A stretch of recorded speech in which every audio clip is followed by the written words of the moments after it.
Venus, our mysterious twin planet, shines brightly in our skies, but hides a world of extreme hell beneath its clouds. With surface temperatures hot enough to melt lead and an atmosphere of toxic carbon dioxide and sulfuric acid, it is the most hostile environment in the solar system. Yet some scientists believe Venus could one day be transformed into a second Earth. In this episode, we explore the radical vision of making Venus habitable, from floating cities to full-scale planetary terraforming. The challenges are immense. Venus has a surface temperature of 470 degrees, atmospheric pressure 92 times that of Earth, and acid clouds that would corrode most materials. It's the ultimate do-not-enter zone. But Venus wasn't always like this. Billions of years ago, it may have had oceans and a climate similar to Earth's, before a runaway greenhouse effect turned it into an inferno. That fact gives us hope. What was lost might one day be restored. Rather than colonizing the surface, one of the most realistic ideas is to live in the clouds. About 50 kilometers above the surface, Venus's atmosphere is far more hospitable. Temperatures drop to a comfortable 20-30 degrees C, and pressure is nearly Earth-like. Concepts like NASA's Havoc mission imagine floating cities suspended in the upper atmosphere, built with materials resistant to sulfuric acid. These could serve as scientific outposts, or even permanent homes for future generations. To truly terraform Venus, we would need to cool the planet dramatically. One idea involves launching giant solar shades to orbit the planet and block a portion of the sun's radiation. Over decades or centuries, this would lower temperatures and allow the atmosphere to stabilize. Some versions propose mirrors made from ultra-thin materials, stretching thousands of kilometers, turning Venus into a dimmer, more temperate world. Venus's atmosphere is made up of 96% carbon dioxide, a major driver of its greenhouse effect. To change this, scientists propose atmospheric scrubbers, or orbital machines that pull CO2 out and convert it into carbon-based building materials or fuel.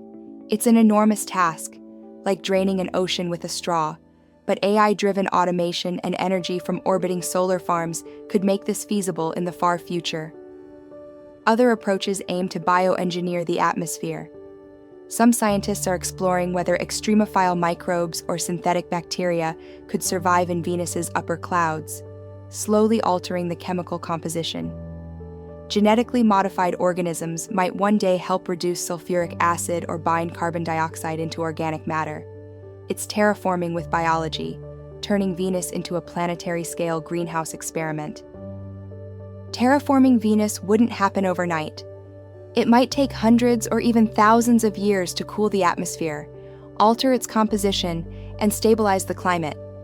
But with every milestone, from floating labs to atmospheric experiments, we would learn more about climate systems, planetary engineering, and even how to protect Earth. In many ways, Venus could become the ultimate training ground for healing planets. The dream of terraforming Venus isn't just about science, it's about hope. About turning the most hostile place we know into something new, something livable. It's a symbol of human determination, to go where no one else would, and not just survive, but build, create, thrive.